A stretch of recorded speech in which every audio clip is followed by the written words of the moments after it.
কোন রোজা রাখলে 2 বছরের গুনাহ মাফ হয়? আরাফার রোজা। লাইলাতুল কদরে ইবাদত করা কত মাসে ইবাদত করার সমান? 1000 মাস।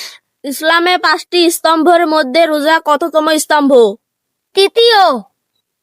কোনো বিশেষ কারণে রোজা ভেঙে গেলে তার পরিবর্তে একটানা কয়টি রোজা করতে হবে? 60টি। পৃথিবীর মধ্যে শ্রেষ্ঠ স্ত্রী কারা? যে স্ত্রী তার স্বামী রাগ করলে চুপ থাকে।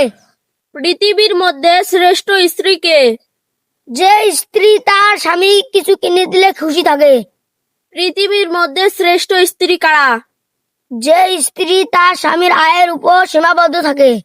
কোন প্রাণীকে হত্যা করলে সওয়াব পাওয়া যায়? টিকটিকি। কোন প্রাণীর মাংস খেলে উযু ভেঙে যায়?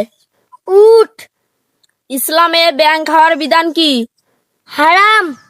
কোন প্রাণীর দুধ উপকারিতা কোরআনে আছে? গরু। সফলতাকে ধ্বংস করে?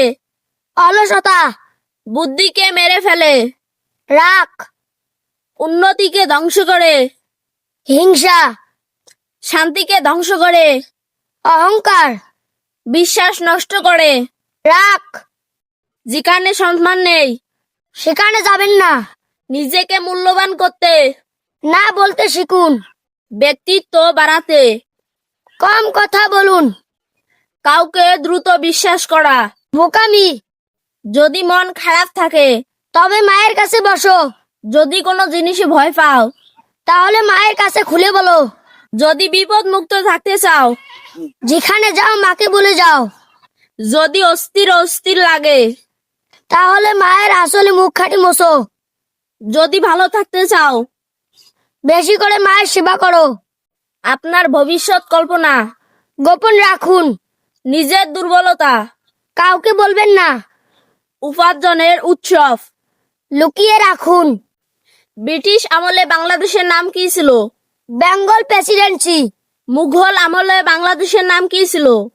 সুবাহ বাংলা। প্রাচীন আমলে বাংলাদেশের নাম কি ছিল? বঙ্গদেশ। নবাবী আমলে বাংলাদেশের নাম কি ছিল? বাংলা সুবাহ। পাকিস্তান আমলে বাংলাদেশের নাম কি ছিল? পূর্ব পাকিস্তান। সবচেয়ে ভয়ঙ্কর ক্ষতি কোনটি? ঈমান হারানো।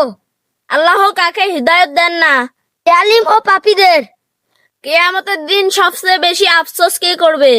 যারা তওবা করার সুযোগ পেয়েও তওবা করেনি। কোন নবীকে আল্লাহর বন্ধু বলা হয়? হযরত ইব্রাহিম আলাইহিস সালামকে। কোন নবী পশু পাখি এবং জিনদের বাদশা ছিলেন? হযরত সুলাইমান আলাইহিস সালাম। ইসলামের প্রথম খলিফা কে ছিলেন? হযরত আবু বকর রাদিয়াল্লাহু তাআলা আনহু। নামাজ ইসলামের কততম স্তম্ভ?